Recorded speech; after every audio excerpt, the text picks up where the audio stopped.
Words of joy and hope. It is Christmas Day. Dal Vangelo secondo Giovanni. Mass of the morning. The Gospel is according to John. The prologue, John 1, 1:18. And the commentaries by Father Fernando Armelini. Merry Christmas to all. Let us try to visualize how we will participate in the Eucharistic celebration of Christmas Day. Perhaps we have already participated in the Eucharist of Midnight Mass. Let us think how we will enter the church amid so many serene, smiling faces, people who are happy, who are enjoying Christmas music, the lights, the gifts we have received, and then we are now ready for the celebration.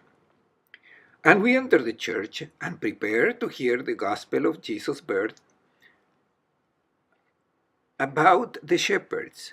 But instead, the liturgy presents us with a theological text, the prologue of the Gospel of John. It is a text where an extraordinary, unprecedented message is presented. What the Son of Mary came to communicate. What meaning did he give us?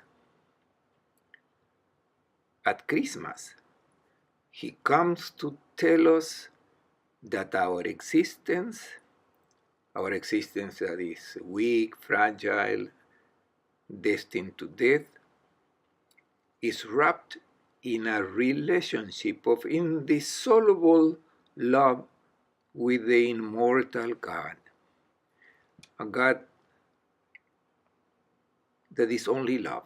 Is indissoluble because no infidelity, no betrayal of ours can damage this love.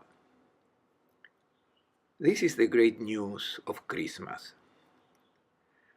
And in the prologue of his gospel, John tells us the story of this incredible love between God and humanity. Let us hear how the prologue begins. In the beginning was the Word, and the Word was with God, and the Word was God. He was in the beginning with God. All things came to be through him, and without him nothing came to be. What came to be through him was life, and this life was the light of the human race. The light shines in the darkness, and the darkness has not overcome it. The prologue was chosen as a gospel text for the Christmas Day Mass. It begins with a strange title attributed to Jesus, to this child who has just been born. In Latin, verbum. It begins with a strange title. So this title appears only in John. We find it here and in the first letter of John, and only once in Revelation. We are more accustomed to call Jesus Christ, Messiah, Lord, Savior. But here, instead, he is called Word, verbum, and translated from the Greek, logos, that the evangelist uses. Logos means word. Why is this child called Word? We know what the Word is. It is the way we communicate with other people. When we address the word to someone, it means that we want to enter into communication with him or her. We have something to tell that person, something interesting. At Christmas, this word has come from heaven. Let us take a simple comparison or example. Let's try to imagine the emotion of a girl who has covered the walls of her room with the pictures of the fashion singer of whom she is in love with. At a certain moment, she hears the telephone ringing and recognizes his voice. It is he who calls her, who wants to communicate with her. He wants to meet her. At that moment, she wonders, is it true or I am dreaming? Will it not be perhaps the joke of some friend? At Christmas, we are told that there is a much more important person who wants to enter into a dialogue of love with us. He is God Himself, the eternal, the immortal, the infinite one. If we do not feel the emotion like that girl, then we have not understood anything of the joy of Christmas. And the word that is given to us is that child, that frail, weak child who cries if he is not caressed, if he does not receive the kisses of a 14-year-old mother. He will soon tell us that He is our God, who became one of us. And the child, who still does not speak, speaks through His person, a God who becomes a child, who becomes small. It is not hard to believe in God, to believe that there is a God who is the origin of everything, that explains the reason of everything created. This is not difficult to believe. It is very reasonable. But to believe that this God is present in our world and wants to find us, wants to talk to us, and He starts by becoming a child, this leaves us baffled. Another important element to keep in mind to understand the title of word that is given to Jesus. Jesus is the Word. This speaks of God and speaks of the successful person, speaks of God and His birth. When He grows up, He will speak to us with His whole person. He will speak to us about God and about man. We do not communicate only with the sounds of our mouths. We communicate with our whole person. We speak through our behavior, with the way we look, with the way we dress, and also with tattoos, with earrings. When we want to say something to call attention, to introduce ourselves, we communicate. We also communicate with silence. If without rancor I deny the greeting to a person, then my silence speaks. It says something. Okay. Everything about that child begins to talk to us. It is a word. Then when he grows up, he will have many things to tell us about the Father in heaven and about our own humanity. But meanwhile, keep this important truth in mind. That child is the word that God offers to humanity. From the prologue of his gospel, John says that child is the light that shone in the darkness in which humanity was enveloped. Darkness prevents seeing the face of people. It makes people to be confused with things, with inferior beings, with other things. And darkness has enveloped the world before the arrival of that child. People were confused with things. You could face and compare the behavior of people with the attitudes and behaviors they had with things or even with animals. Jesus will even say in his gospel that man is worth less than a beast, than a sheep. This is the darkness that cannot see the face of man. It does not allow to recognize the dignity of the human being. This light begins to arrive at Christmas and will dissolve this darkness that envelopes much of the world. The darkness also exists in the mind and can obfuscate the face of God and make us see him as a severe boss, as a legislator who will punish us if we don't obey him. And God as a vigilante.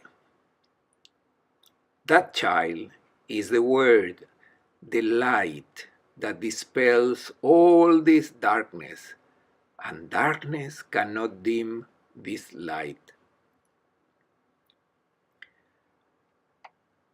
At this point in the prologue, the evangelist interrupts it and introduces a character, the Baptist. Let us hear how he presents it. A man named John was sent by God. He came for testimony to testify to the light, so that all might believe through him. He was not the light, but came to testify to the light.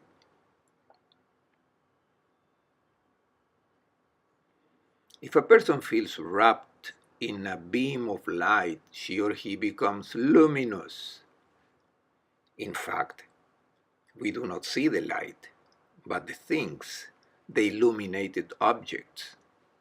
Jesus will tell his disciples, "You must be the light of the world, and you will not be shining with your own light, but illuminated by my light. You yourselves will become lighted if you let yourselves be illuminated by my light. And you must not fight against darkness. It will be enough for your lives to be bright, splendid, and through you, my light will shine." This is how the existence of light is witnessed. When one becomes transparent, because one has let himself or herself be illumined by the light of Christ. The Baptist has been enlightened by the light of the Word of God that has come into the world, illuminated to such a point that his face was so bright that some have even thought that he was the light. The Baptist immediately clarified this misunderstanding and said, "I am not the Messiah." He was not the light. He was a reflection of the true light, of the authentic light, the genuine light that has come to the world. He is the witness of light. The witness is not the one who says, "I've heard people say," the one who tells novelties, news that he has read in newspapers or in books. A witness is the one who has been present in an event, who has seen, who has been involved in what happened. The Baptist is presented as a witness to the light of the world because he has been illuminated by the light. The existence of this new light that has come to the world is undeniable. It is the light of heaven. And this testimony of the Baptist is undeniable. After this insertion about the Baptist, The prologue continues and takes up the theme of true light. The Baptist was not the light. Genuine, authentic light came into the world. Let us listen to the story of the prologue. The true light, which enlightens everyone, was coming into the world. He was in the world, and the world came to be through him. But the world did not know him. He came to what was his own, but his own people did not accept him. But to those who did accept him, he gave power to become children of God, to those who believe in his name, who were born not by natural generation, nor by human choice, nor by a man's decision, but of God.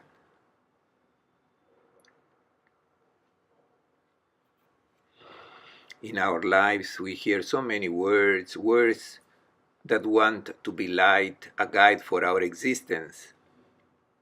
Human words can be light or can be darkness, can be truth or lie, can be love or generate hatred, can be a source of life or cause of death. The word that is authentic light, that makes you see well, comes from God and is that child.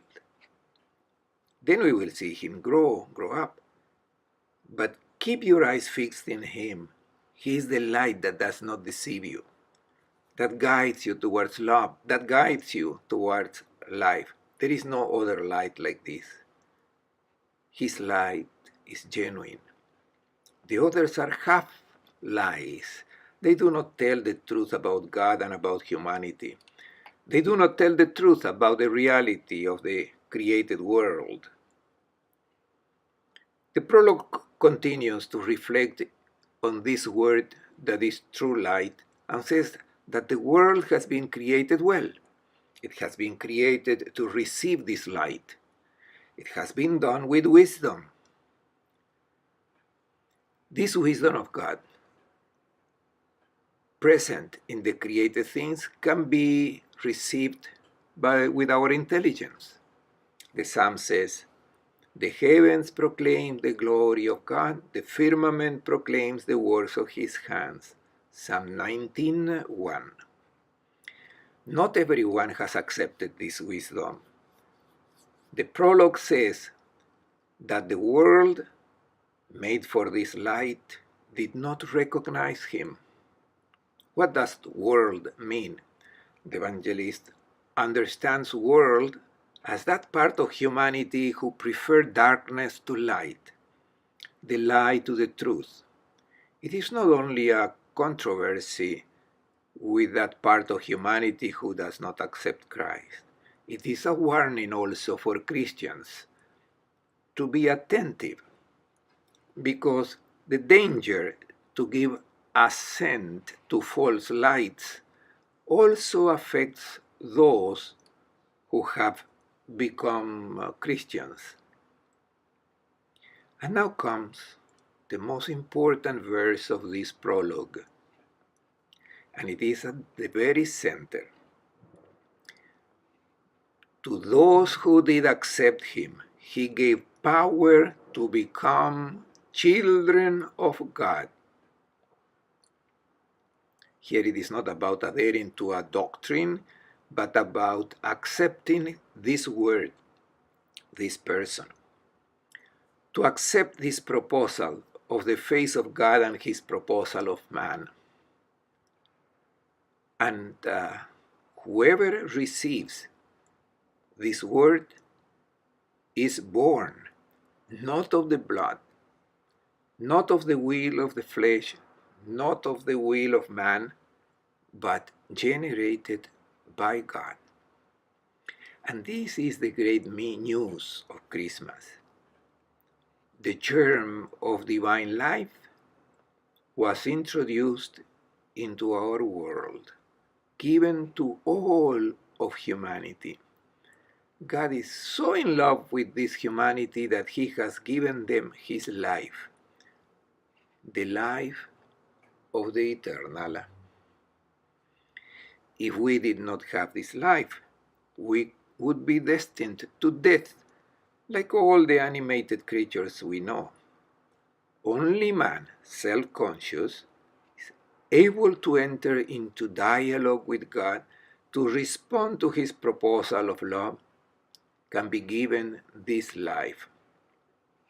And the prologue says that that child, this word came to tell us that God has given us his own life, and that it is not a biological life like we have at creation of nature, but it has been given directly by the Father of heaven. Now, we prepare to listen to another verse that tells us who this word is. Let us listen.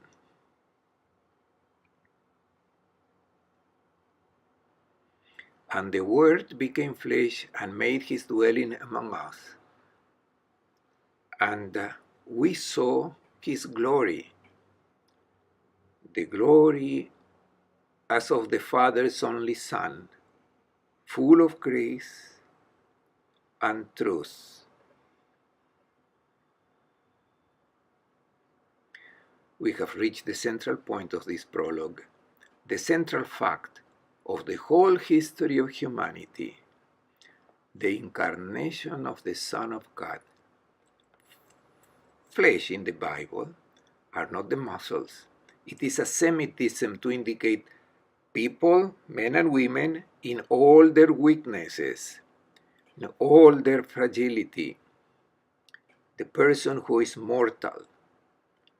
The Word has not put on muscles only. It is not only human appearance. He does not endorse our flesh as his clothing. He becomes flesh, becomes man, becomes subject even to death. All frailty, all weaknesses, and also destined for death. He becomes one of us. And it is through this flesh that this God who became one of us, that we can see the glory of the Father.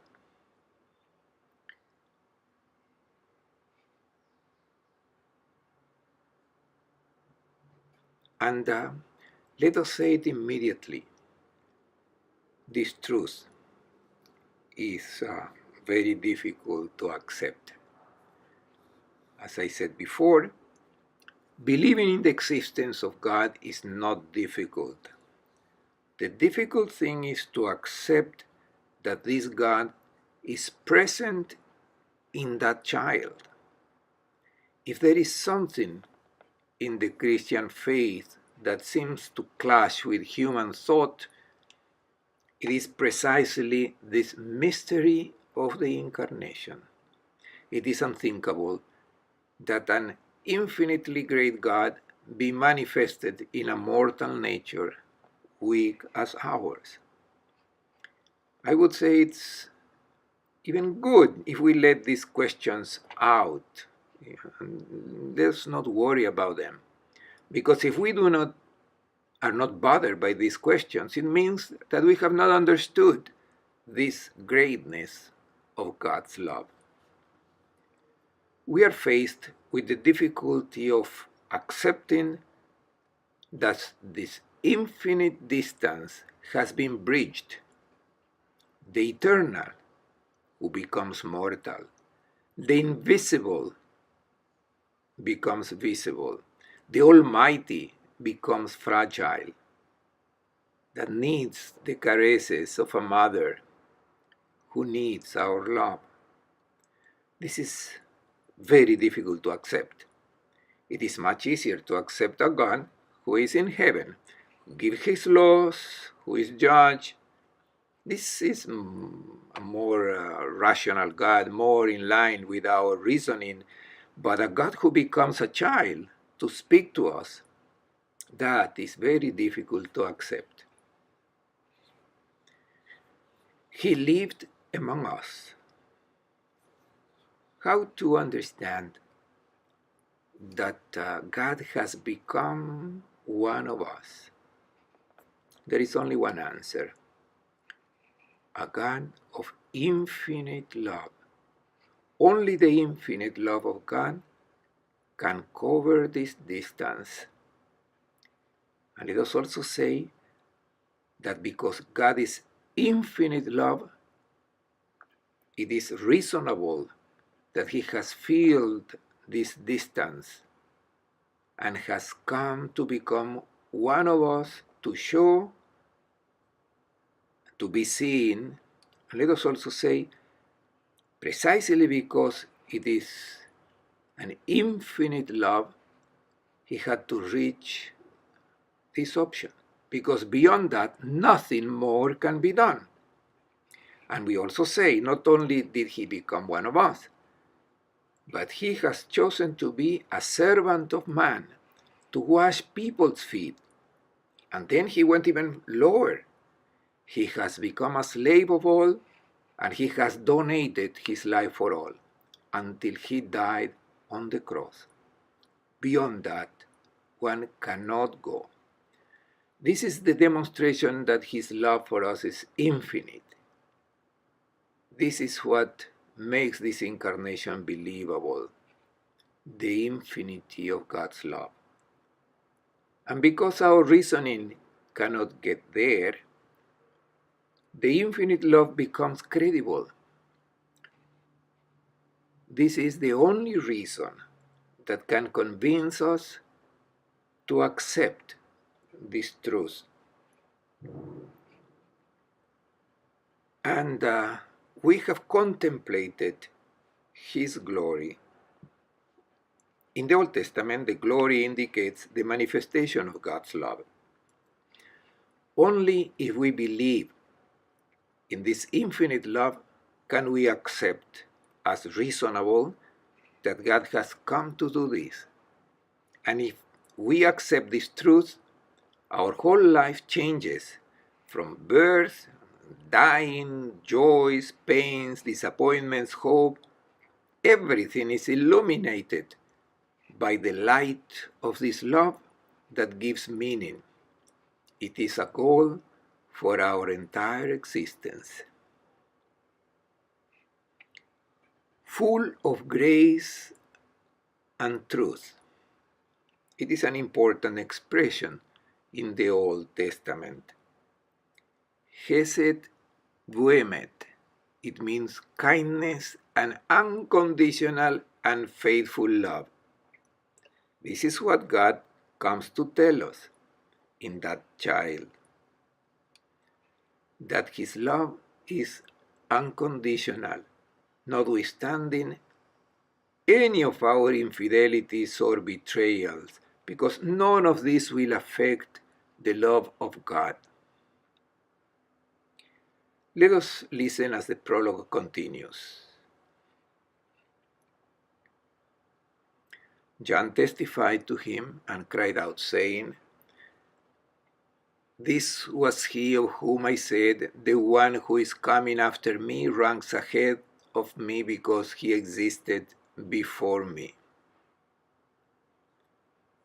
From his fullness we have all received grace in place of grace, because while the law was given through Moses, grace and truth came through Jesus Christ.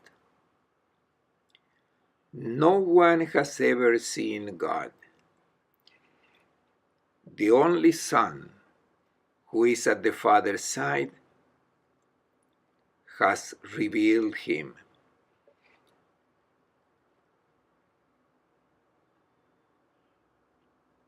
No one has seen God.